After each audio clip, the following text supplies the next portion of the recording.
നമസ്കാരം. ഞാൻ ഇന്നിവിടെ പറയുന്നത്, നമ്മളൊരു ടേം ഇൻഷുറൻസ് എടുത്തു.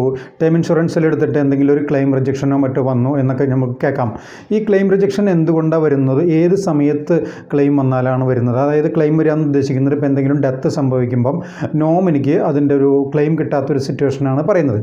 അപ്പോൾ അത് സാധാരണഗതിയിൽ ഒരു 3 വർഷം കഴിഞ്ഞ് വരുന്ന കേസുകൾക്ക് കമ്പനിക്ക് ഒരു കാരണവശാലും അത് ക്ലെയിം തടഞ്ഞു വയ്ക്കാനായിട്ട് സാധിക്കത്തില്ല എന്നുള്ളതാണ്. ഈ 3 വർഷത്തിൻ്റെ ഉള്ളിൽ ആണെങ്കിൽ എന്തെങ്കിലും അവർ മിസ്റ്റേക്കായിട്ടുള്ള എന്തെങ്കിലും സബ്മിറ്റ് ചെയ്തിട്ടുണ്ടെങ്കിൽ, ഒരുപക്ഷെ സർട്ടിഫിക്കറ്റ് റോങ് ആയിരിക്കാം, അല്ലെങ്കിൽ ഒരുപക്ഷെ ഇൻകത്തിൻ്റെ ഒരു ഇഷ്യൂസ് ആയിരിക്കാം, അല്ലെങ്കിൽ എന്തെങ്കിലും ഡിസീസസ് മറച്ചു വെച്ചിട്ട് പോളിസി എടുത്താൽ ഈ 3 വർഷത്തിൻ്റെ ഉള്ളിലാണെങ്കിൽ അത് ക്ലെയിമിനെ ബാധിക്കാനായിട്ട് അങ്ങനെയുള്ള സമയങ്ങളിൽ ക്ലെയിം വന്നു കഴിഞ്ഞാൽ അത് റോങ് ആയിട്ടുള്ള ഒരു ഇൻഫർമേഷനായിട്ട് അവർക്ക് ക്ലെയിം റിജക്റ്റ് ചെയ്യാനുള്ള സാധ്യതയുണ്ട്. 3 വർഷം കഴിഞ്ഞിട്ടാണെങ്കിൽ ആ ഒരു സംഗതി കമ്പനിക്കൊന്നും ചെയ്യാൻ സാധിക്കില്ല, ക്ലെയിം കൊടുത്തേ തീരും.